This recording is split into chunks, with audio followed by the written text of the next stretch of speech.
hope for a moment, but a false hope. She isn't the mother either. But then, incredibly, among all those animals, and after all that random chasing around, all those square miles of plain, literally by a chance in a million, this one finds his mother again. And this time he had better stay close. The herds have one more move to make, and for the calves, the greatest danger of all is still to come.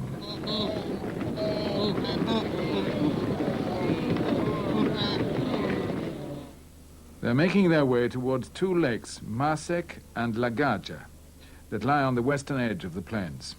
They're not particularly large by African standards, only a couple of miles long. The herds could easily walk round them, but they choose to go straight across. Most years it doesn't matter. The lakes are shallow enough to wade.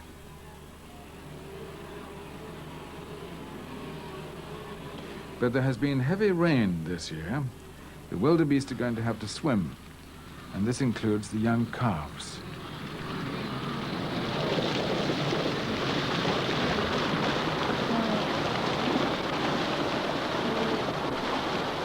And they can swim perfectly well, that isn't the problem. The danger is that they get left behind, separated from their mothers, and have to find them again.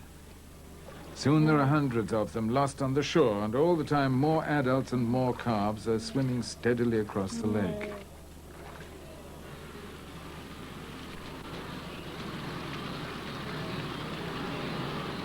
And as the herds pile up, the confusion starts to build. And then one female decides to swim back to see if her calf is on the other side. Others, seeing her go, join in. Perhaps the one they're looking for is on the other side, too. Soon there is a pointless procession crossing and recrossing the lake. Calves looking for mothers, mothers looking for calves, and all passing each other somewhere out in the middle.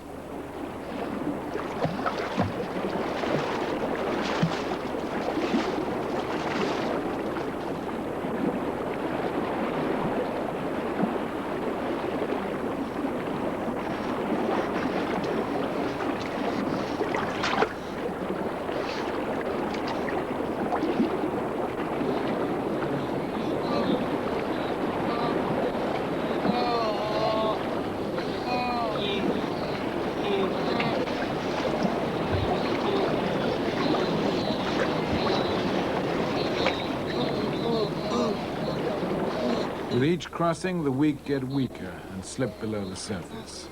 But that doesn't stop the ritual. A profligate pilgrimage that only the wildebeest, or lemmings, could afford. And one that in this case went on for 7 days.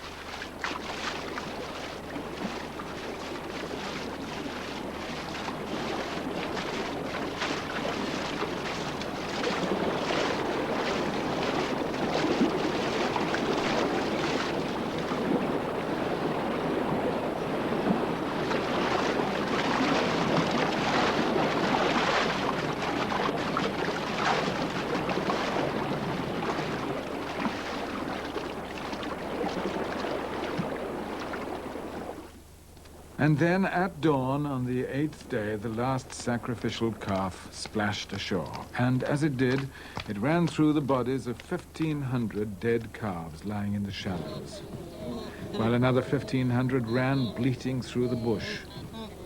This waste of life seems senseless, but there are so many wildebeest that if the weak and the young did not die in such numbers, they would overrun the plains. And, as always, even the dead have their part to play. The leopard watches the calves go by. He's already heavy-bellied, and his larder is overflowing.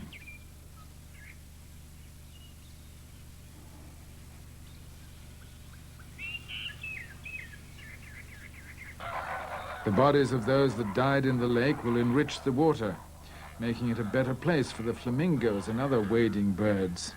And the bleached bones washed up onto the shore are perfect camouflage for the little sand plover and her nest.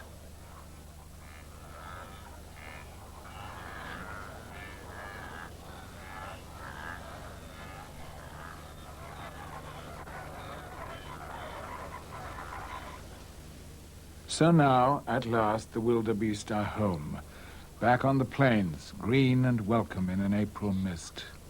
Soon the year will turn full circle and the whole reckless spectacle will begin again.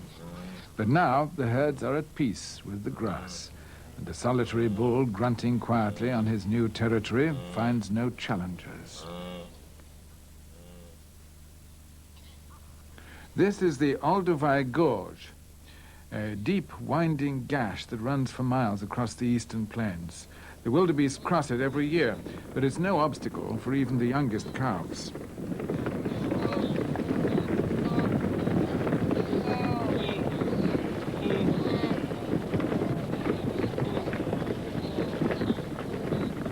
And the gorge itself testifies that they have been doing the same thing for some time. For Olduvai is rich in fossil remains, and some of the fossils show that wildebeest have been plentiful here for 2 million years, and during those 2 million years have remained almost unchanged. But there are fossils of another creature here too, one that started from shuffling ape-like beginnings and has become the most powerful creature on Earth: man.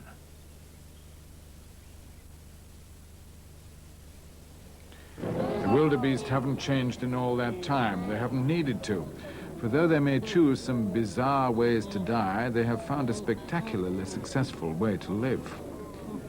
The numbers that fall to predators, disease, and natural calamities are the very means by which the species is refined. The great herds go on. The whole flamboyant, chaotic spectacle actually works, and works well, year after year.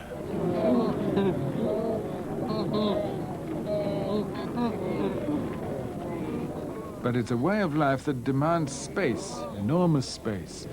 Space that one day will be needed by that other creature that grew up here at Olduvai. But for now, the herds go on, careering headlong through 2 million years of history, theirs and ours, and scattering it as carelessly as they scatter their dead along the march. On they go, the wildebeest, the clown and the king of the plains. There is a saying in Africa that somewhere there is a place where the grass meets the sky, and the name of that place is the end. May the grass of the Serengeti never reach the sky. May every year be the year of the wildebeest.